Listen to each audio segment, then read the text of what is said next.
What a piece of junk.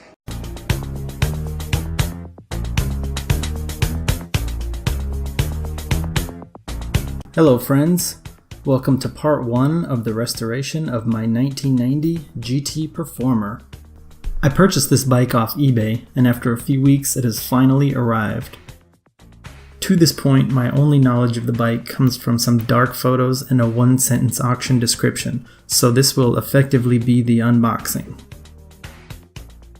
As with anything you buy off eBay, you're completely at the mercy of the seller and their willingness to package up a product that they no longer own and have already been paid for. Now in this particular case, the outside of the bike was packaged rather well. However, inside, all of the pieces were zip-tied together with no barrier between them. Now what this meant was a lot of damage was done to the decals. The really unfortunate thing is that most of the damage was caused by the front wheel. And in case you hadn't guessed it, that front wheel is headed straight for the garbage. One of the reasons I bought this bike is because it was a smoking deal. One of the reasons it was a smoking deal is because it was incorrectly labeled as a 91 instead of a 90.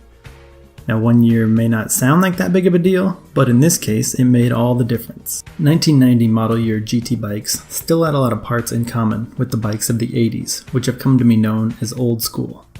When this bike was made, GT was in the process of switching over to their 90s logo. However, this bike still sports several parts with the old GT winged logo that everyone has become so fond of.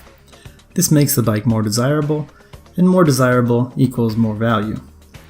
In the case of the listing 90 versus 91, if you were to, for example, part this bike out, the parts from it would be worth about double what those off a 91 would.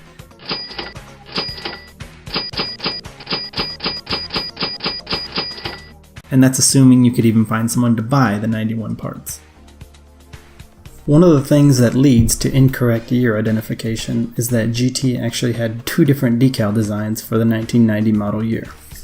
They started off the year with a 4-quadrant design that is probably most recognizable as the International Crash Dummy symbol. The BMX community have dubbed these the hazard decals.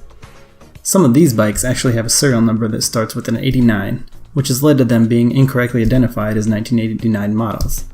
However, all that really means is that the frame was manufactured sometime in late 89. The bike itself is still considered a 90.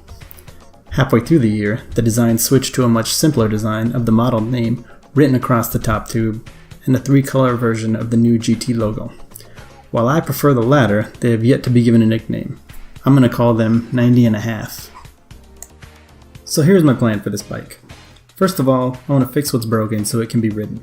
So far, I know that includes the front brake cable and the broken freewheel. Second, I want to replace what's missing and hopefully use OEM parts whenever possible. Who knows what led to the front mag wheel going missing, but I'm going to try to track down a replacement. There are two versions, one with the old logo and one with the new logo, and unfortunately my bike needs the older and probably more valuable version. The good news, in the end, we'll have a matching set of old logo wheels, which will obviously be more valuable. The bike is also missing the grips, so hopefully I'll be able to track down some original GT AME versions. Third, I'd like to clean it up cosmetically. The most obvious issue with the bike is the rust. My plan is to try an oxalic acid bath on the chrome. I've never done this before, but I've read some about it and I watched some YouTube videos, so at the very least it'll be an adventure. Without question, more issues will pop up, but that is my initial plan. Thanks for watching, and we'll see you next time.